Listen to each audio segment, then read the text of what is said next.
Now हम लोग के पास ये एक सर्किट डायग्राम है। इस सर्किट डायग्राम में ये आपके पास बैटरी है जिसमें दो सेल कनेक्टेड है और इसका पोटेंशियल डिफरेंस आपके पास इस बैटरी का ये 12 वोल्ट दिया हुआ है। तो सबसे पहला क्वेश्चन है, इसमें आपको टोटल रेसिस्टेंस आपको निकालना है। पहला क्वेश्चन है कि आपको टोटल रेसिस्टेंस इसमें निकालना है। दूसरा क्वेश्चन आपके पास ये है बनता है कि इसमें आपके पास करंट कितना फ्लो करेगा, तो करंट आई का वैल्यू निकालना है। एंड थर्ड वन आप ये कह सकते हैं कि इस क्वेश्चन में इन दोनों का पोटेंशियल डिफरेंस R1 के बीच का पोटेंशियल डिफरेंस आपके पास कितना होगा, इस चीज़ को आप निकाल सकते हैं, या इन दोनों पॉइंट के बीच का पोटेंशियल डिफरेंस कितना होगा ये भी आप निकाल सकते हैं आसानी से। तो सबसे पहले जो है आप ये देखिए, इस सर्किट डायग्राम में यह पॉजिटिव है और ये आपके पास निगेटिव है। तो करंट जो आपका फ्लो करेगा तो ये पॉजिटिव डायरेक्शन से ये करंट आपके पास ये फ्लो कर रहा है, करंट ये फ्लो करेगा। तो ये करंट आपके पास यहाँ से आने के बाद, इस पॉइंट पर आने के बाद ये करंट दो पार्ट में स्प्लिट हो जाएगा। ठीक है, दो पार्ट में स्प्लिट हो जाने के कारण, जैसे ये पॉइंट ए मान लीजिए, इसको आप बी मान लीजिए, तो ए और बी पॉइंट में ये दोनों रेसिस्टेंस R2 और ये R3 जो होगा यह एक पैरेलल कॉम्बिनेशन में रेसिस्टेंस हो जाएगा। तो सबसे पहले आप इससे करंट आपके पास ये आ जाएगा और इसका आप इक्विवेलेंट रेसिस्टेंस आप निकाल लीजिए। तो अगर हम इक्विवेलेंट रेसिस्टेंस बिटवीन ए और बी के बीच अगर आप निकालते हैं तो ये आपके पास 3 × 6 अपॉन ये 3 + 6 हो जाएगा। तो यहाँ से 18/9, तो 9 दूनी 18, 2 हो जाएगा। तो ये 2 ओम इक्विवेलेंट रेसिस्टेंस इसका हुआ। इट मीन्स इन दोनों रेसिस्टेंस को हटा करके अगर 2 ओम का एक रेसिस्टेंस लगा देते हैं, सिंगल रेसिस्टेंस, तो ये उतना ही वर्क करेगा जितना वो दोनों मिल करके।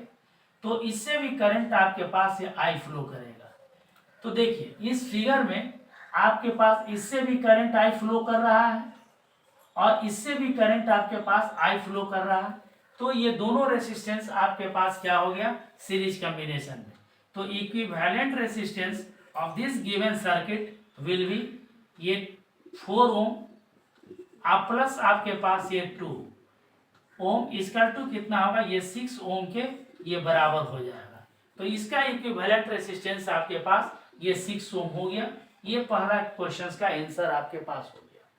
अब इससे करंट जो है ये कितना फ्लो करेगा इसको भी आप आसानी से फाइंड आउट कर सकते हैं। तो इसको फाइंड आउट करने के लिए आपको ओम्स लॉ के ऊपर जाना पड़ेगा, जो V = IR के बराबर होता है।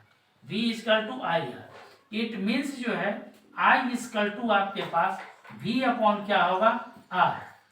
तो V आपके पास क्या है, पोटेंशियल डिफरेंस ये 12 वोल्ट दिया हुआ है और ये R रेसिस्टेंस आपका ये 6 ओम निकाला गया है।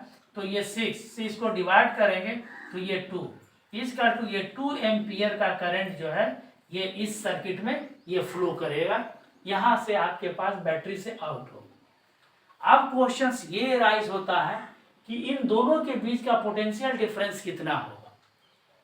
अगर आप मान लीजिए कि इसके बीच का पोटेंशियल डिफरेंस अगर निकालना है तो V = IR, यही आपके पास क्या है, ये फार्मूला है। तो इस फार्मूला को आप याद कीजिए।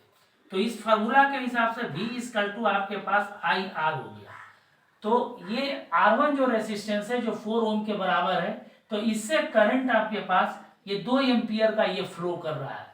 I = कितना है, ये 2 एम्पियर का करंट ये फ्लो कर रहा है। तो ये 2 इंटू जो है रेसिस्टेंस आपके पास ये R = 4 ओम है। तो दोनों को मल्टीप्लाई करेंगे तो ये 8 वोल्ट के आपके पास क्या होगा, बराबर होगा। तो इस दो पॉइंट के इस रेसिस्टेंस के एक क्रॉस जो आपका पोटेंशियल डिफरेंस होगा ये 8 वोल्ट के इक्वल होगा। अगर इसी क्वेश्चंस में अगर और भी आप कनेक्ट कर दीजिए कि ए और बी पॉइंट के बीच का पोटेंशियल डिफरेंस कितना होगा, तो इसको भी आसानी से निकाल सकते हैं। तो टोटल जो है यहाँ से यहाँ तक का पोटेंशियल डिफरेंस आपके पास कितना है, ये 12 है। और इसका पोटेंशियल डिफरेंस आपके पास 8 हो गया। इट मीन्स ए और बी पॉइंट के बीच का पोटेंशियल डिफरेंस जो होगा, potential difference between A and B equal to 12 minus 8, minus कर दीजिए तो ये आपके पास ये 4 जो है वोल्ट के बराबर हो जाएगा। तो ये रेसिस्टेंस पोटेंशियल डिफरेंस 4 वोल्ट के बराबर होगा।